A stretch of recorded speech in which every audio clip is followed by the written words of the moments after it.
Good evening, everyone out there. Welcome to the latest Wellness for You segment. Happy March. Oh my goodness, it's already springtime. It feels like it too. Beautiful day today. It is. We hope that you guys, we were just talking about the likelihood that folks will be outside today. So we hope that you are outside, you're moving, but you also have us with you as you're going on your walk, your stroll, or if you're just outside sitting in the front or the backyard, but also tuning in to our session today. As always, there are going to be chances to win some prizes. So remember, you can comment in the comment section wherever you're watching us. We'll be asking some trivia questions. So please just interact as much as possible. You are entered for a chance to win every comment that you make or question that you answer. Yeah, and don't forget to share. Always like and share it so other folks can get this great information as well. This is going to be a great topic that I think everyone will be able to relate to. Yeah. So if you did not already know from some of the posts that have gone out, March is National Nutrition Month. And the theme for this year, 2021, is to personalize your plate. Um, as you know, Wellness for You has always been about personalizing your health goals. We try not to just hand someone a sheet of paper and say, "Oh, here's a good diet for you. So just eat this way, and you'll be great." We want you to have personal goals that you're trying to reach. And if you remember back in January, we helped you create some SMART goals for the year. And many of you said that you wanted to work on eating a little better, maybe reaching a healthier weight, being more active. And last month, we did share some ways to stay active, even out in the cold weather. I'm wondering how everybody's doing with their goals. If anybody wants to use their chat features to just let us know how it's going, um, maybe on a scale of 1 to 10, where you feel like you're at. Like Michelle said, it's already almost the end of March. So we're about, what, a third or a quarter of the way in to Mhm. 2021. Yeah, now I'll keep an eye on the comment section here to see if anyone posts anything and we Okay. can start engaging with our attendees here. Another thing to remember is that Wellness for You always strives to work with all of the dimensions of wellness. So we're going to show you those here just as a reminder of the 8 dimensions of wellness. Um, like I said, many of you decided you were going to work on eating better or being more active. So those fit under the physical dimension. But, healthful eating really encompasses a lot of these different dimensions of wellness. So, in addition to letting us know how you're doing with your goal, can you let us know what healthful eating means to you? Because that's what we're going to talk about today. So, if you said you want to eat more healthfully or have a better diet, what specifically were you talking about doing? And you could put that in the chat also. Yeah, and as Kelly mentioned, we are 3 months into this year, so a quarter down. And statistically, at this point within the year, many people have given up on their resolution or they're at a redo point as it relates to diets. And many people start to think about, okay, this is nice weather, springtime is here. Spring always represents new life, new birth, revival. So a lot of folks tend to have that same type of switch in their mind as it relates to their eating habits. We might be getting ready for the summertime, so folks tend to kick things into high gear in March as well. And because that's coming up, it could be more than likely that folks start to be very tempted to start crash diets instead of continuing to work on their goal that they set at the top of the year and do the small, achievable, measurable, realistic goals that they set for themselves, those short goals that you set for yourself that will help you get to the overall goal of losing whatever you want to lose or feeling the way you want to feel or wearing the dress size that you want to wear at a certain time frame. So we want to address the diets, the fad diets, the things that folks tend to go to get those quick fixes at this point in the year. Yeah, I'm already starting to hear it on the radio and on the internet, seeing ads like summer's around the corner. And so, yeah, it gets people thinking about what can I do in a relatively short amount of time. And there are so many diet plans out there, again, on the radio, on the TV, on social media, and on the internet. A lot of times there's well meaning coworkers and family members that give you advice on this diet that they tried. So, what kind of diets are you all aware of that are out there? If you can name some, maybe you'll name one that we haven't heard of, but I can think of a few off the top of my head. Michelle, are we getting any comments on the chat? I don't see any comments yet. I know Okay. we have viewers here. So just a reminder to our viewers, when you engage with us, the more you engage, the more points you get to get the gifts. And we have some great gifts that will help you along on your journey of accomplishing your wellness goals, specifically this time as it relates to nutrition and meal planning. So definitely chime in.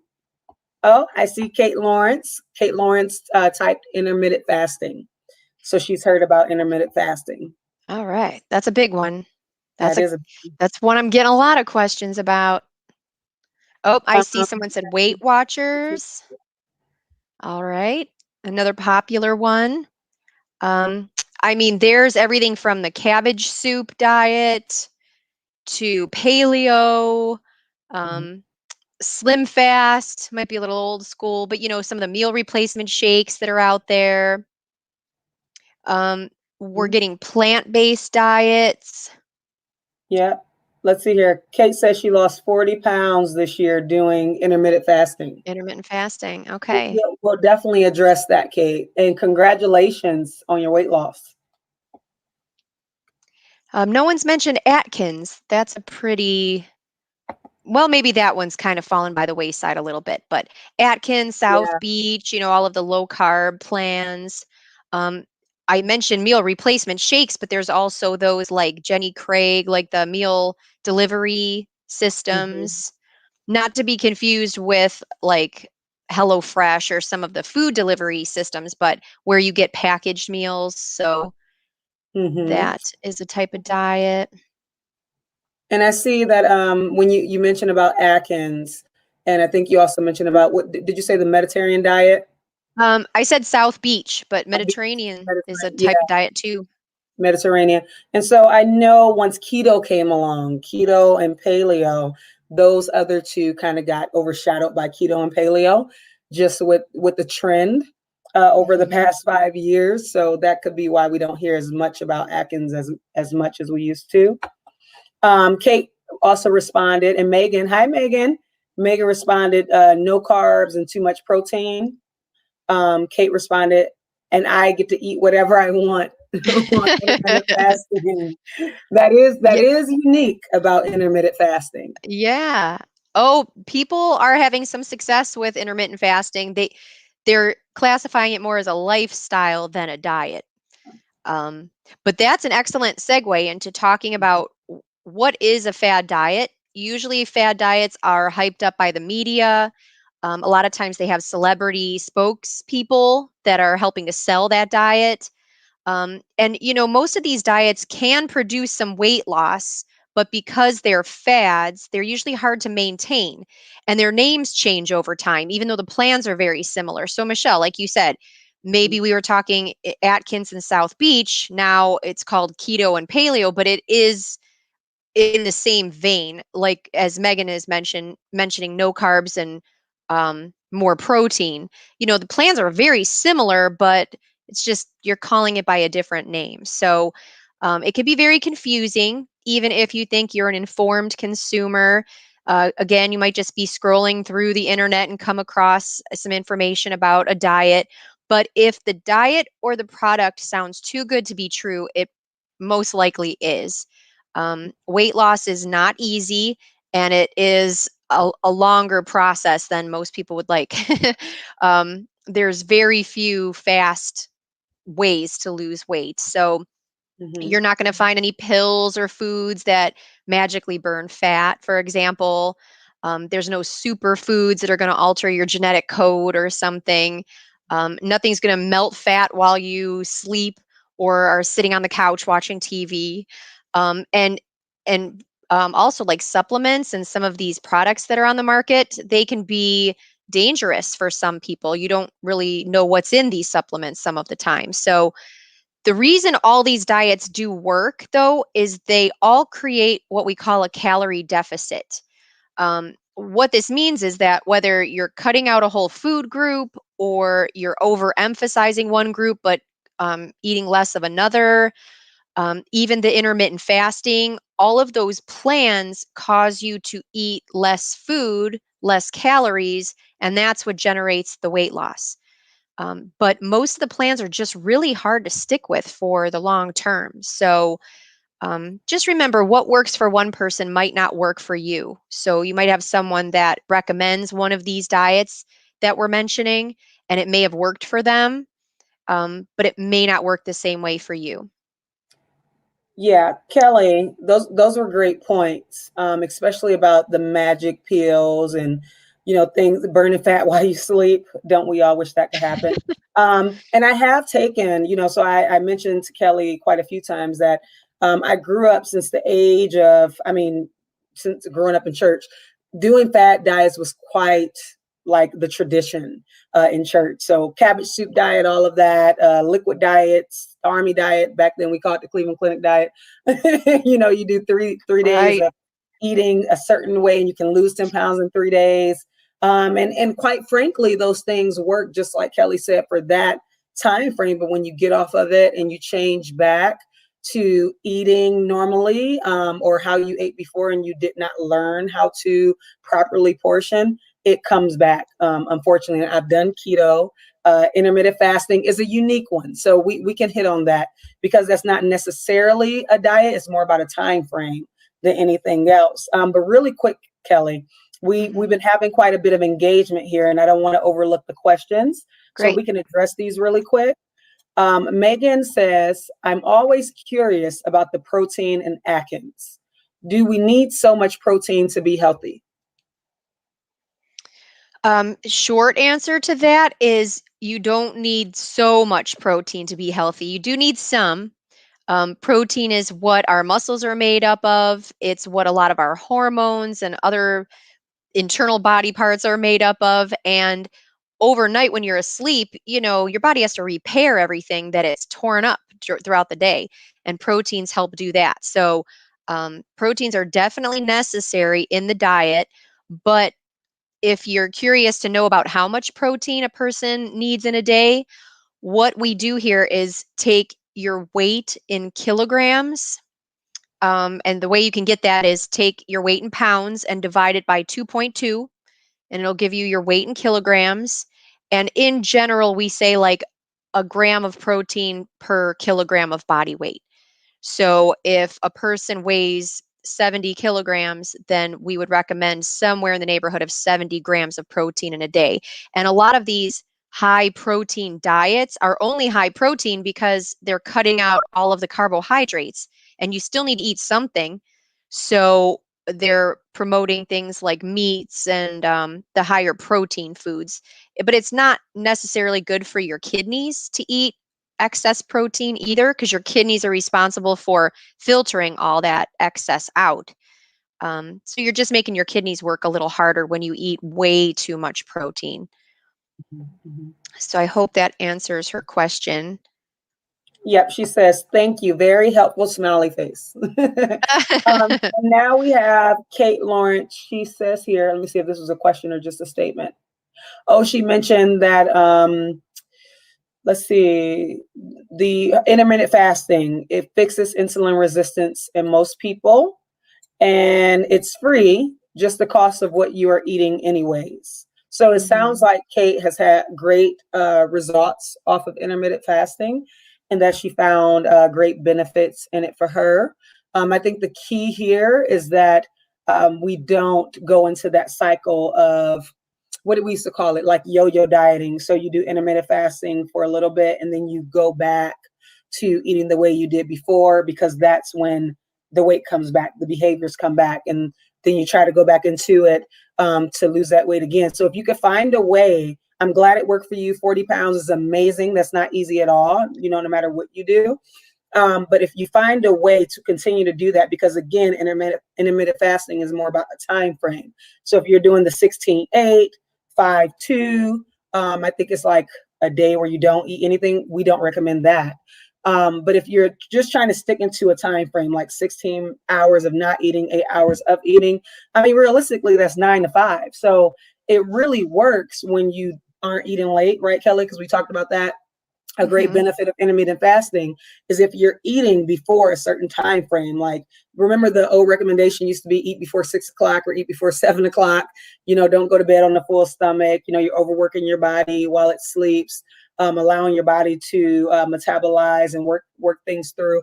So really, that's a great benefit to stay within that 8 hour time frame. But then watching what you're eating in that 8 hour time frame, and if you lost 40, so you obviously are doing something right with the 8 hours. If you're doing 8 hours, the 8 hours that you are consuming your nutrients. And so with everything is just making sure you're grabbing what you need for your body to function properly. Did you want to add anything to that, Kelly?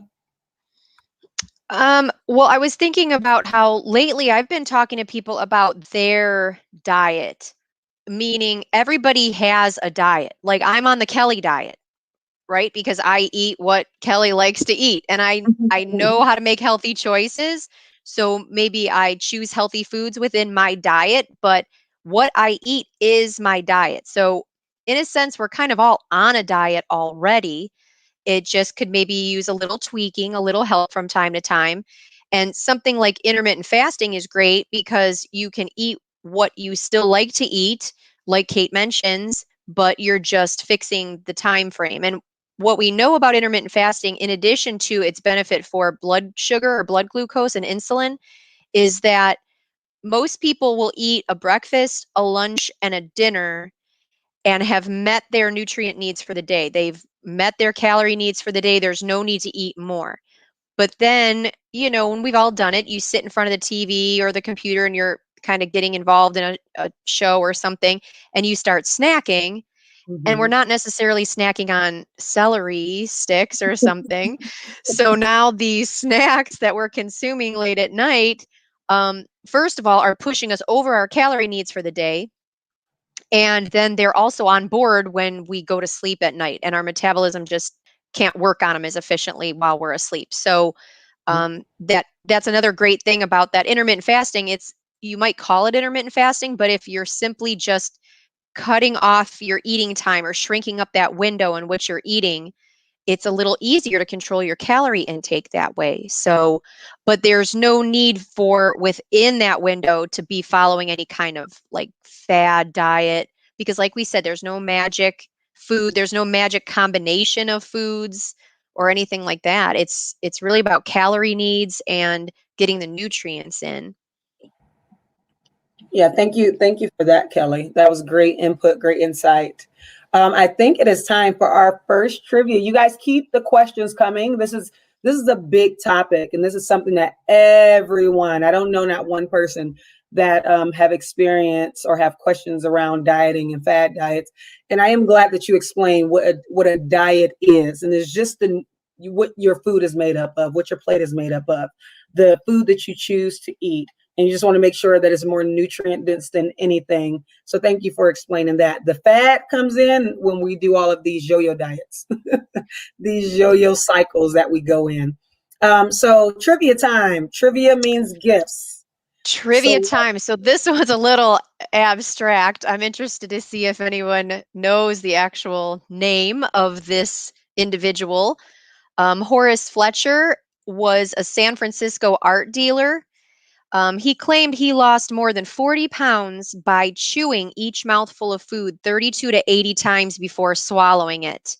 Does anyone know what nickname he went by? This revolutionary approach to weight loss that he discovered earned him what nickname? And this is chewing your food, basically liquefying it.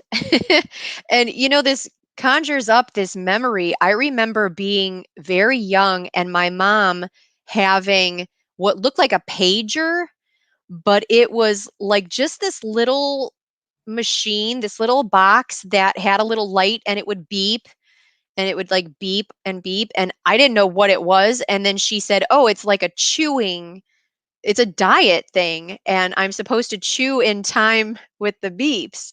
And it actually was in this line of thinking where you chew all of your food 80 times or something. And then it's like, okay, beep, time to swallow.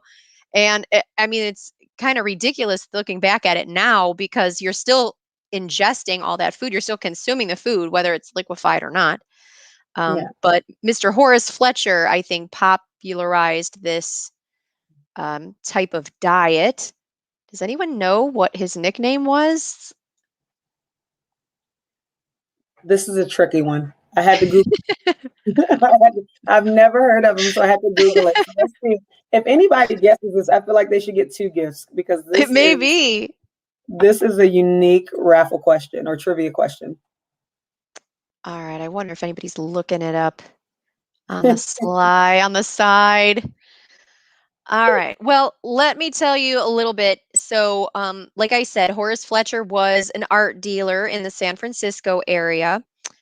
He believed that if you chewed your food until it was completely liquefied and then spit it out, that was the gateway to thinness. So maybe spitting out half of it was that calorie deficit, and that's kind of why it worked. But it did catch on, this practice of liquefying your food, and it became known as Fletcherizing. So they named it after him. But his nickname, I'll go ahead and give it to you. It doesn't seem like anybody knows, was the Great Masticator. And mastication is chewing your food. Um, Maybe in the realm of nutrition, we use that word a lot more than just in the general public. But Great Masticator. Now you know, Horace Fletcher. Unique trivia. That was good, and I think that stumped quite a bit of folks. And we have 2 more, so you guys get your Google ready if you don't know it off the top of your head. So we have a follow-up question here, transitioning. We talked about it a little bit, but I wanted to see if anyone can identify, can you name ways in which you can identify what is a fad diet? So it's the difference, I mean, trying to get to the thought process of what is a normal way of eating, what's a healthy way of eating, a well-balanced meal versus a fad diet. So how do you identify what a fad diet is?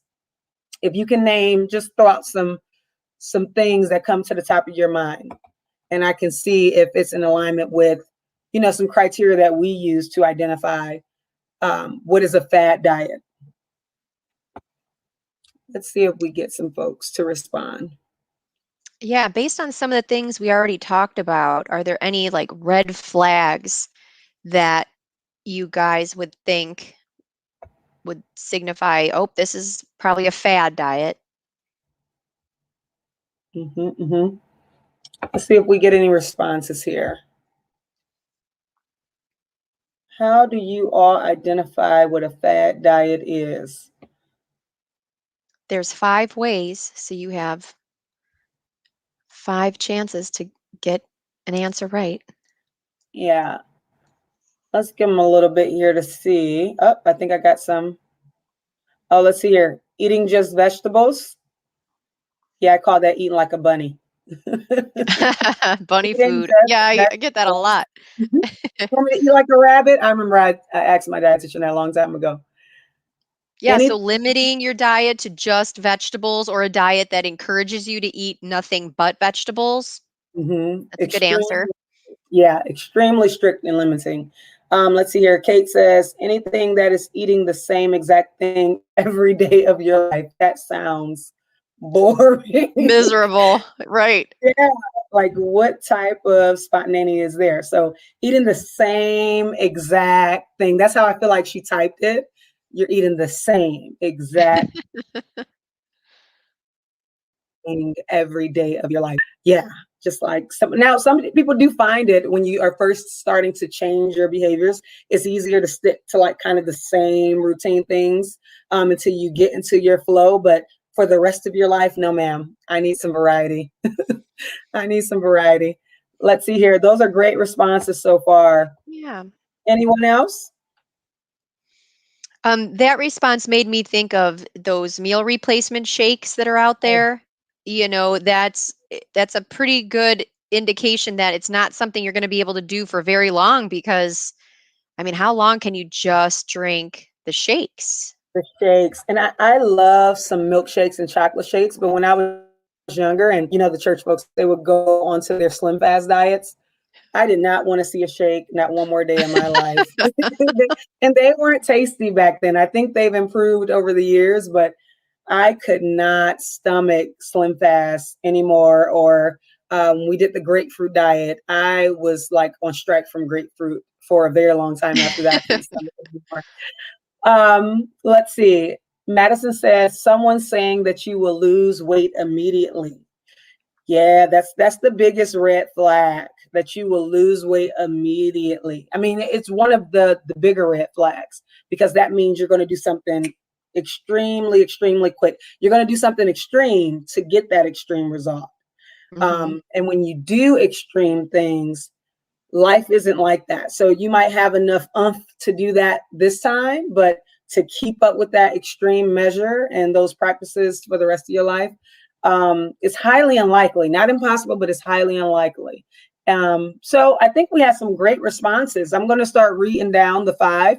You all did hit on quite a few that's in. So I'm going to read off to you. All right. So the 5 ways to identify a fat diet. The first one is rapid weight loss. So thank you for that response. If you lose weight quickly, you'll lose muscle, you'll lose bone, and you'll lose water. You also will be more likely to regain the pounds. Instead, focus on eating in a way that helps you feel nourished, satisfied, and energized.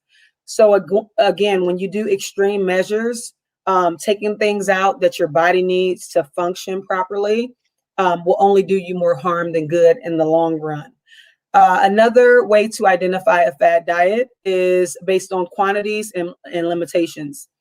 Ditch diets that limit most foods and promote unlimited quantities of a specific food, such as tons of fat, right? When I used to do keto, and I shared this before, when I used to do keto, it was high fat. And before I was well informed about it, to me, high fat, I was thinking about like bacon, bacon, bacon. The more bacon, the better. And that is not what that was about. Everything is still in moderation. And so too much of anything is not a good thing for your body. So it's all about balance.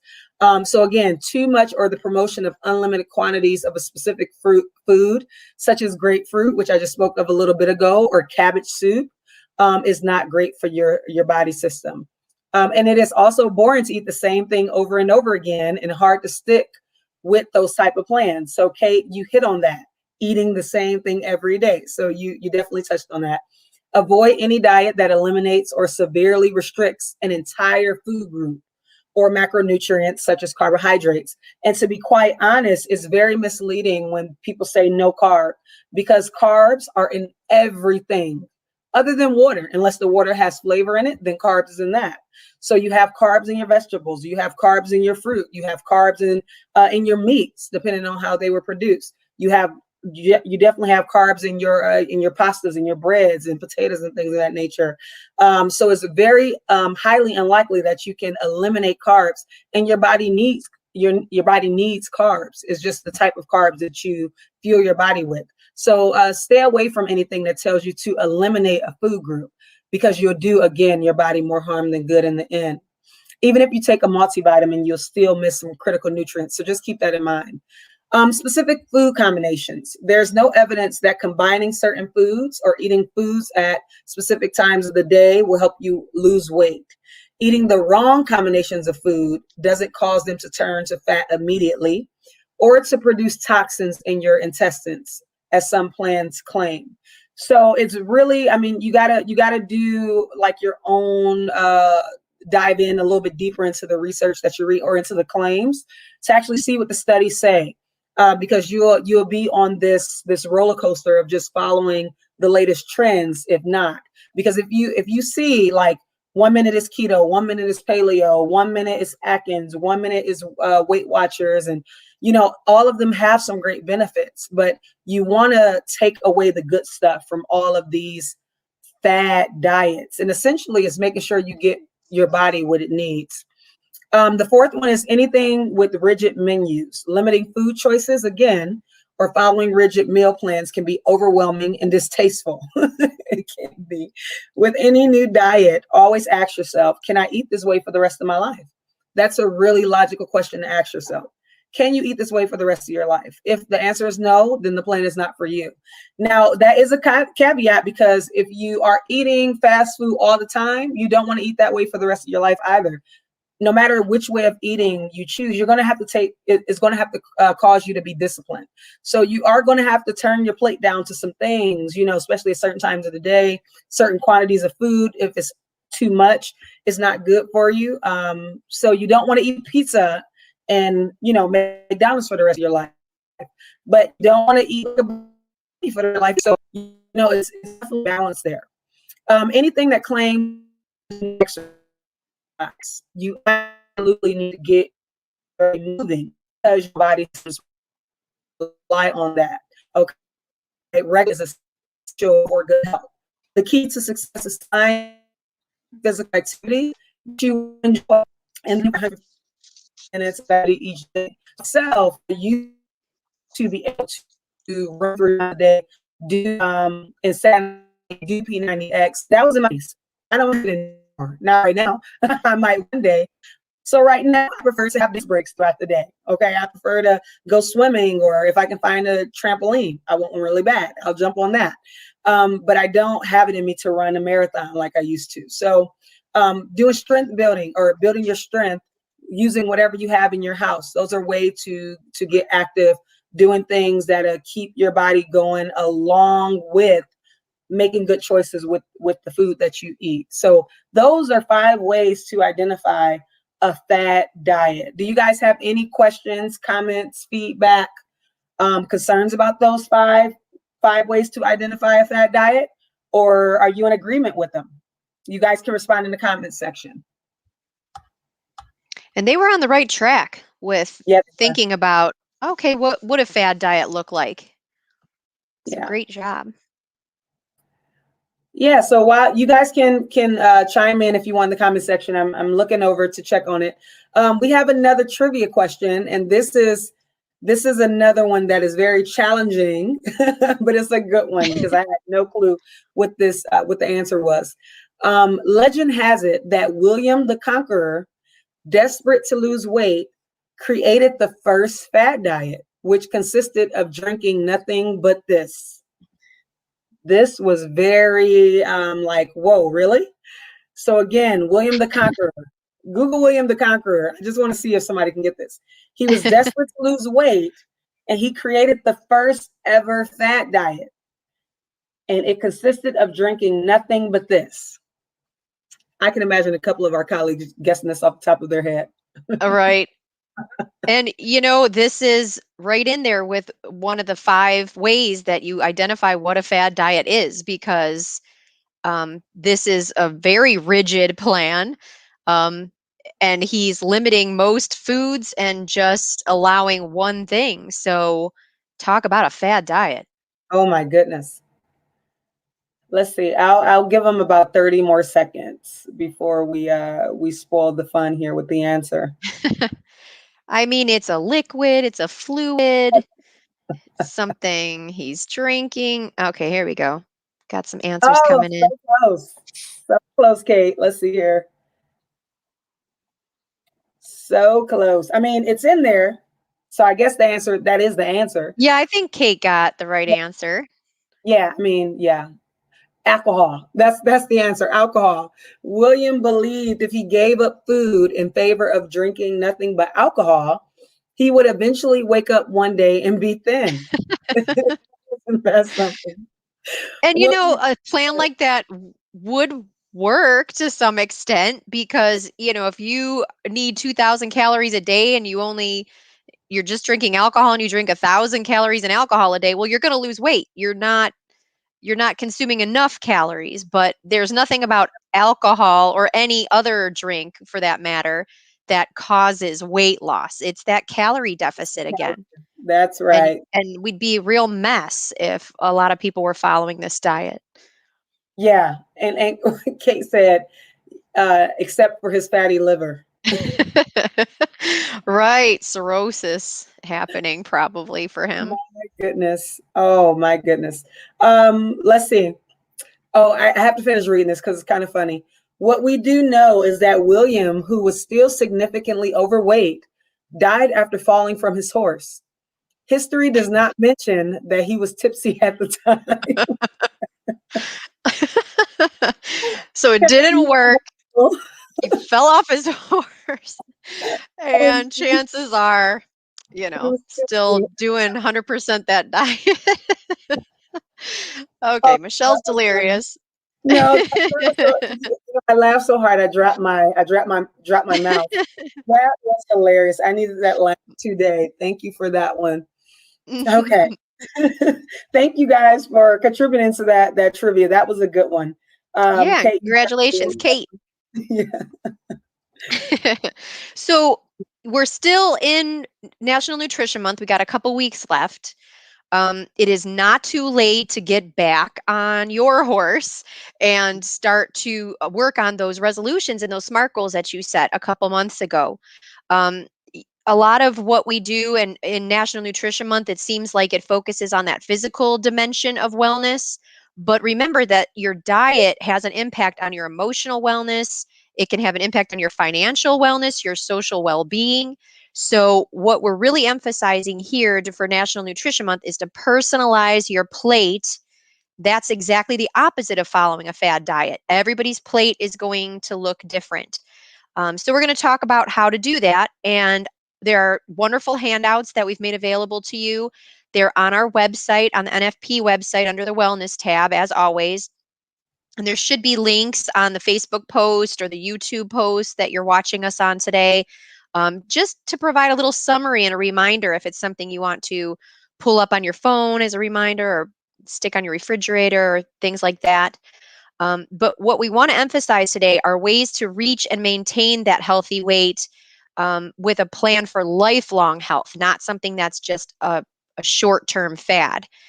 So, part of this is focusing on this big picture of achieving overall good health, not just short term weight loss. And that's why back in January, we encouraged you to create a SMART goal that was very specific to how you were perhaps going to lose weight and not just set a goal of, I'm going to lose 15 pounds in 2 months. We wanted you to come up with a plan and hopefully a healthy plan, something that you could accomplish and then move on to the next thing. So we talked about setting those healthy, realistic goals, starting with one or two specific goals and making small changes at a time. So for National Nutrition Month and this personalize your plate idea, there are really four main pieces of advice. So Michelle's going to share with you the first one. Yeah, so one of the first things that you can do is learn skills to create tasty meals to share and enjoy. I love just getting in the kitchen and just coming up with anything and everything based on what I have in the refrigerator at that time. My mom used to say, "Make it work with what you have." So find ways to just create something unique, and a lot of times it turns out better than you could have ever imagined. And then what you don't know, you can always Google. Google has everything on there. You can YouTube, follow Food Network. They give so many great tips and tricks on ways to refresh, your menu or switch up and have different things. And again, this is springtime. So this is the perfect time to switch what we've been eating. So some people are still kind of coming out the comfort food season, if you will, wintertime seasons, using the crock pot a lot, or the oven a lot. Now it's getting warmer. You might want to try, some fresh herbs, spices, some fruits, vegetables to include in your meals. The markets are going to start opening, the farmers markets. So this is the time to really start to kind of venture out, expand your taste buds a little bit. And with Wellness for You, we try to bring you some recipes that stretch your cooking skills. So again, expand on what you normally do, or maybe kind of switching it up for you. And today we're going to show you one. All of our recipes, again, Kelly mentioned it before, but we keep and house all of our recipes and handouts and videos of what we create here, what we share with you here on our website, NFP's website. It's in our comment section there, so you can always click on that link. And you can go to our wellness tab. And underneath that wellness tab, you will find our recipes and resources. So you can always refer to them at a later time. So you can definitely plan your meals ahead of time, especially in this busy world that we live in now that the city is starting to open back up, as more folks get vaccinated. Remember to get your vaccine if you can, if it's available around you, get your vaccine. Now that the city is going to start opening up even more people are out here, we might go back to being a little bit busier, but we still want to make sure that we're able to balance out our lives by planning ahead with our meals. It saves you time and money in the end. So we're going to show very quickly a video. One of our students that was here with us last time, I don't know if you guys remember her. Her name's Ava, and before she left NFP, she did a video for us. So we want to show you a recipe that she did. It's veggie pizza pockets. Very creative. Hi everyone, my name is Ava and I'm a public health nutrition dietetic intern at Case Western, and right now I'm working with Neighborhood Family Practice. Today I'm really excited because we are going to be making veggie pizza pockets together. I love this recipe because it's super fun to make, it's tasty, and you can customize it by adding any vegetables that you like. This recipe is also great because it's healthy. If you eat it with a side of fruit, you can get all 5 food groups in. So you can get fruit from that fruit on the side, veggies from the veggies we'll be adding on top, grains from that crust, dairy from that shredded cheese, and then protein you can get by adding pepperoni, turkey pepperoni, chicken, or any other protein sources that you like. Now recently, it seems like there are so many messages out there on social media and in the news talking about different diets that you need to try to be healthy. I really like this recipe because it's simple, it's not restrictive, and you're getting all 5 of those food groups in. Because really you don't need to be cutting out an entire food group unless you're avoiding one for ethical reasons, because you have an intolerance, or for cultural or religious reasons. And with that, let's get started. I'm really excited to start cooking with you all.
Wow. That was really creative. That was quick and creative. And you didn't have to use what she used, but it's just a simple way, an example of how you can throw something together like this. Instead of pepperonis, if you are a vegetarian, you are vegan, you can use a supplement other than pepperoni that would satisfy that. I think they do have vegan pepperonis, if I'm not mistaken. Or you can use some crumbles that are vegetarian or vegan, anything that's approved for your lifestyle. So there's some options there. I actually am going to make that. I'm going to make it with like chicken strips or something. It looks good. Yeah, and that looked pretty easy. So you were talking about like stretching your cooking skills and hopefully with very little investment in a couple key pieces of kitchen equipment and just a little bit of practice. I mean, most everybody can make something like that and whip it up relatively fast. So thanks, Ava. That looks good. Now, another piece of advice for personalizing your plate. Like as a dietitian, I'm always talking to wellness patients about changing their diet and tweaking their diet. And I don't do fad diet kind of recommendations where I'm being really rigid about it or telling them they can never eat a certain food again or they have to eat this food every day or anything like that. But there are some good pieces of advice out there that might make maintaining a healthy weight and like staying there a little easier. And that includes focus on your food. Pick one place to sit down and eat at home if you can, because what we know is that when you're eating while you're trying to do other things, it could lead you to overeat. A lot of us eat because we're bored or upset or stressed, not necessarily when we're hungry. So I talk a lot with patients about paying attention to your appetite and eating when you're truly hungry and stopping when you're satisfied, not super full.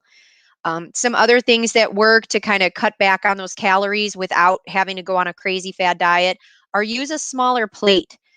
Sometimes there's just that mind connection to looking at your plate, and if it looks skimpy, you're going to think, it's a skimpy meal, and you're dieting and eating the rabbit food. So if you use a smaller plate, it might look a little more satisfying. Some other things are to know when you've had enough to eat.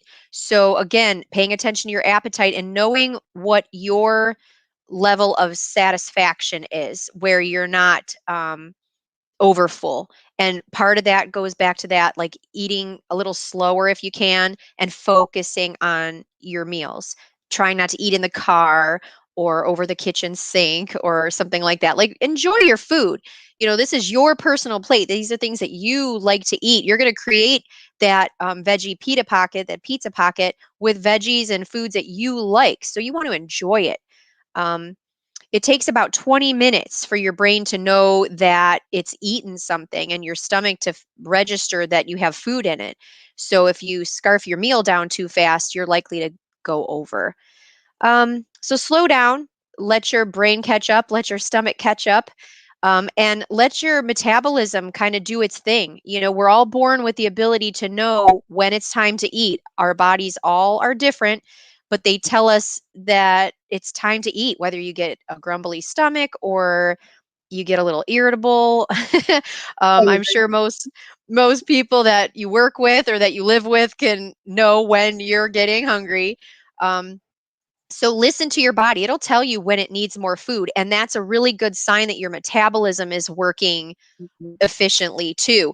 If you find that you can go a really long period without eating because you're just not really hungry, that may be a sign that your metabolism has slowed way down and become sluggish. And if that's the case, it makes it very difficult to lose weight. Your metabolism's kind of like a campfire. You have to keep putting wood on it to keep it going. And metabolism works the same way. You have to keep feeding it on a regular basis so that it can keep running. So just, some kind of tips and tricks within your personalized diet of how you can maybe make weight loss and weight maintenance a little easier. Yeah, that was excellent, Kelly. I love that analogy about camping. Never even thought about it like that. Excellent. So the third way, some more tips going along with what Kelly is saying. Things that you can do would be varying your diet. Eat a variety of nutritious foods every day. So I want to say it was about last year we talked about the rainbow and the importance of adding as many colors to your plate as possible. The nutrients that's within it, the phytochemicals, is just so many benefits when you're adding a variety of color to your plate. That includes a variety of food options. So again, from earlier, you don't want to be bored, because when you get bored, you will go to, not everybody, but some people, they'll go to just anything and everything, just getting bored with your food. So keep it, keep it fresh. Have a variety of options to go to. One of the main things, so I was diagnosed as an emotional eater. And so I would eat and I would gorge on food and I would mindlessly eat, so much so I didn't even taste the food anymore, right? So one thing that my dietitian and my therapist taught me to do was to track my food. I learned that very, very early on. Track my food with an activity log. So back in the day, before they had my Fitness Pal and Lose It, I used to use an old school journal. I can't believe that's considered back in the day. But I used to have a journal and an ink pen, and I would have to write down my food, write down my water intake, write down how much physical activity I got, write down how much sleep I got, and I would then report it every time I had my appointment with my dietitian and my therapist. And so it helped me to see what I was consuming and where I was over consuming and under consuming, and just that reality check helped me to make sure that everything was in alignment and I had a balanced meal plan and or diet, right? A well-balanced diet. Personalize your eating plan. So again, all throughout the session, one thing that you've been hearing Kelly say is personalize. And wellness for you, the reason why the name was picked was about an individual approach to wellness, right? To health and wellness. And so you want to personalize it. What works for you might not work for somebody else. I know in my particular household, my husband, he's a pescatarian, and I eat a variety of food. So what he eats and what I eat, we might have some things in common, but our protein might look a little different. Sometimes what my kids eat and what I eat look a little different, but they're old enough to make their own food. So I'm not making 4 different meals, but I personalize it. So it's what I'm in the mood for, what my body needs at that time. And some things that you can do to identify ways to personalize your plate is using a great resource. We all use it when we're doing anything around nutrition. It's called myplate.gov. It's www.myplate.gov. So check that website out. Go to it, utilize it for all your nutrition needs. But it can definitely help you to identify a plan that will give you the amounts of each food group you need daily. So you want to go there, see how you can make up your plate every day based on the food groups and what your individual body needs. And Kelly gave you a little bit of that earlier. Balance your plate with a variety of foods. So we talked about that earlier. But I don't know if you guys remember when we did the My Plate on My Plate's birthday last year. So when you have your plate, Kelly already mentioned about having a smaller plate. So 9-inch plate is the recommended size, and that's for like lunch and dinner. But for your plate, you want half of your plate, whether it's breakfast, lunch, or dinner, half that plate should be filled with vegetables and fruit, but definitely more so vegetables than anything, and then fruit. A fourth should be filled with protein foods like lean meat, poultry, fish, or beans. And then the other fourth should be filled with grains, whole grains, brown rice, brown pastas, things of that nature. To round out your meal, you want to add fat-free or low-fat milk, yogurt, or cheese if you're not allergic, right? If you don't have an intolerance to that. If you do, use your substitutes for other options. Another point is to start your meal with lower calorie foods like fruits, vegetables, and salads. That will fill you up quicker, and you'll rely on the heavier, higher fatty foods, higher carbohydrate foods that don't really add to you like as a benefit. It kind of put a hamper or damper, or I don't know what the word I'm looking for, hinder. That's the word. I'm pulling words out of the sky, but hinder your health and wellness. Another point is to get plenty of dietary fiber from fruits, vegetables, beans, and whole grains. And that goes to the point I just mentioned. It will fill you up quicker when you have higher fiber in your foods. And it also lowers your risk for heart disease and type 2 diabetes. Watch your portion size. No matter what you do, no matter what type of lifestyle you choose, you want to remain within the proper portion size. That helps you manage your calorie intake. Snack smart. So don't just snack on anything. I used to eat Snickers all the time. That does not add to my health. That hinders my health. So snacks, you want to make sure that they fit into a healthy eating plan and they're planned right. Snacks prevent your hunger between meals. And you want to choose nutritious foods from the My Plate food group. So again, go to myplate.gov to learn more about that. Or go to our website underneath our wellness tab. We have the information there as well. And always keep some in your car. Things like nuts. I keep nuts in my car if you're not allergic. I used to keep peanut butter and cheese and celery. So keep some things in your car that are portable when you're on the go. So you are more likely to grab that than to go through a drive-through. All right, Kelly, back to you.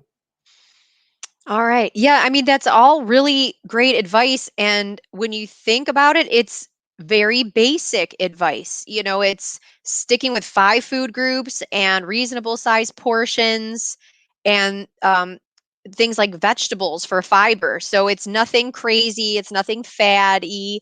It's nothing that you can't do lifelong. So, but understandably, there's a lot of information about nutrition and there's a lot of misinformation out there too. So sometimes it's easy to listen to that celebrity spokesperson or some other person or a coworker or a friend of a friend. So the best source of good nutrition information, obviously, is a registered dietitian nutritionist. And luckily, NFP has 2 of us floating around. And we provide wellness visits for patients. We could do telemedicine right now. So please consult an RD if you are having questions about any of this. And we're happy to walk you through it and strategize with you and do some planning. But yeah, I mean, a website like myplate.gov is a great resource because it just gets you to basics, but you can personalize your plate that way and know that you're getting all your nutrient needs met. So we're coming to the end of our time together. We would like to summarize, though, how do you know your weight management plan is right for you? So for those of you that are still working on this weight loss, maybe your SMART goal is about losing some weight and maintaining that weight. Think about these kind of things. Keep them in the back of your mind. And when you're planning out your meals for the week or going on myplate.gov and personalizing your own plate, think, do I have food from all 5 food groups? I mean, that's just important. There are 5 food groups because each one provides nutrients that we need. Like when Michelle said about the dairy foods like milk, cheese, and yogurt. I mean, that's where you're getting your calcium from. So you don't want to overlook that. However, if you are allergic or intolerant, luckily there's all kinds of substitutes available to you to get that calcium. Another thing would be find the right number of servings from each food group. So this goes along with, does that diet overemphasize any one group and really hinder another? That's not such a healthy, balanced plan. You want to make sure you're getting the right number of servings from each group. And you're going to find information like that on some of the resources on our website and on the myplate.gov. Make sure it's foods you will enjoy eating for the rest of your life. We all come from different cultures and backgrounds, and we have some emotional attachment to some foods, and no diet should tell you that you can never eat those foods again. So make sure that it's foods that you actually enjoy. And make sure it includes some of the favorite foods and also foods that you easily have access to. Some of these fad diets require you to buy books and meals and supplements and shakes and other things that just don't easily fit in everybody's budget either. And it doesn't necessarily cost more to eat healthy. We could probably do an entire session on that, and maybe we will. But make sure your diet includes foods that you easily have access to.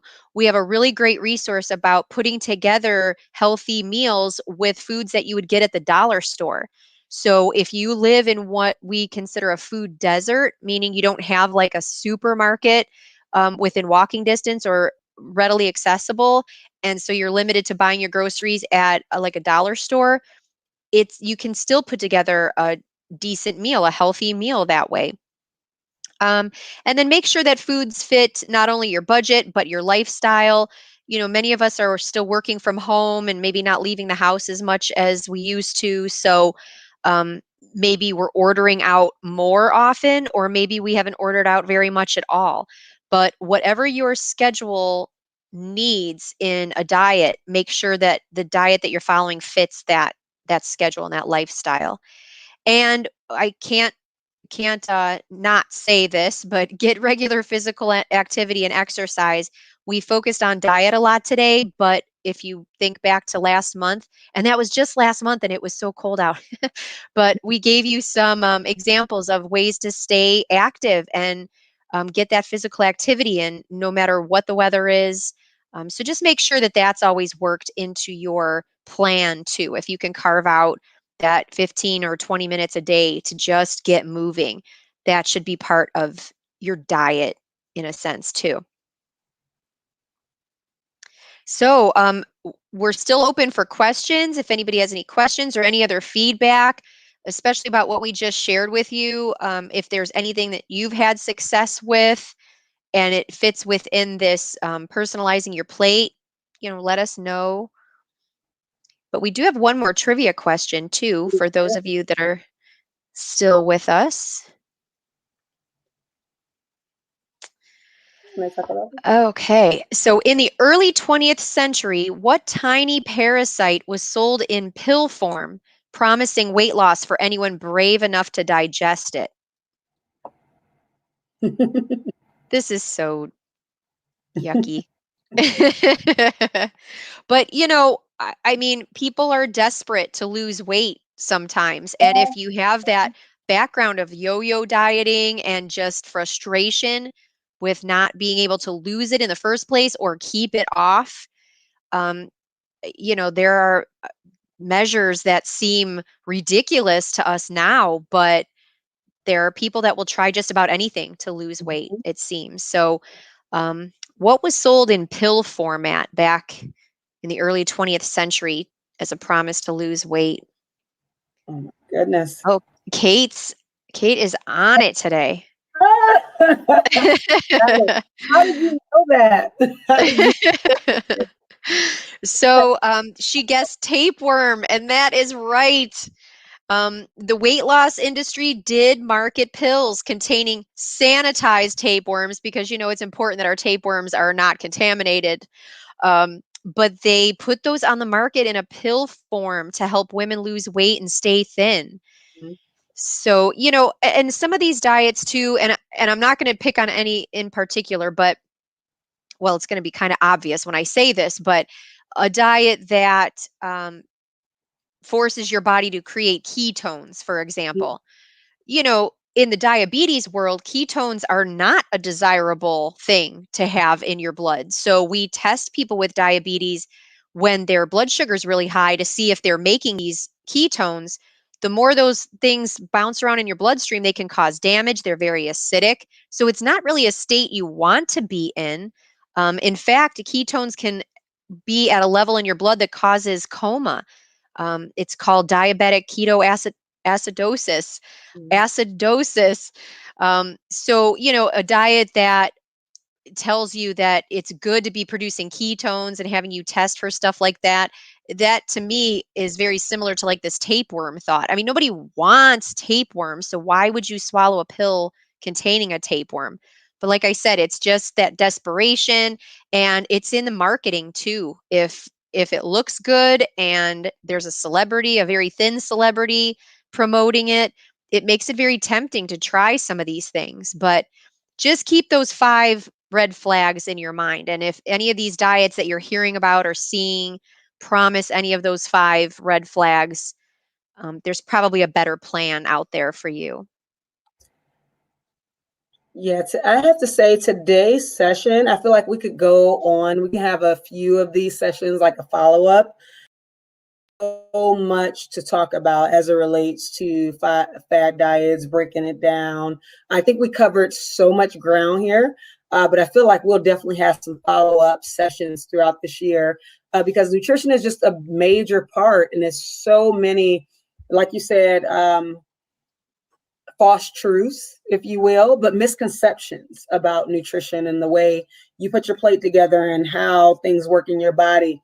But number one, you want to work with the specialists, folks who specialize in understanding the science. I used to say this is what I was so fascinated about dietitians, because they understand the science of how food interacts with your body, right? The science behind that.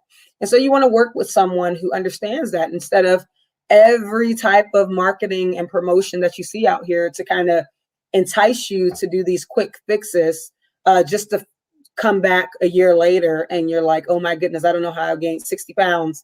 When I started out, I was just trying to lose 20. Okay, because that really happens. Testimony. That really happens. So just we'll have more of these conversations. Always feel free, even though this session is about to come to end, if you want to put some more thoughts, folks, that if you tune in later and you're not here today, you want to put thoughts, you want to respond to some of the questions, give your input, your feedback, we always check into our comment sections to inform future sessions. So feel free to respond and comment. We will see you back again next month in April. We will talk more about food, but this time is going to be unique because April is Minority Health Month, and we want to have folks on who share dishes around their culture, their history, their heritage. And so we'll have some unique dishes and discussions, and just take that time to really appreciate one another, our differences, but also the things that we have in common. So for instance, a little thing that I love to see is the many varieties of rice.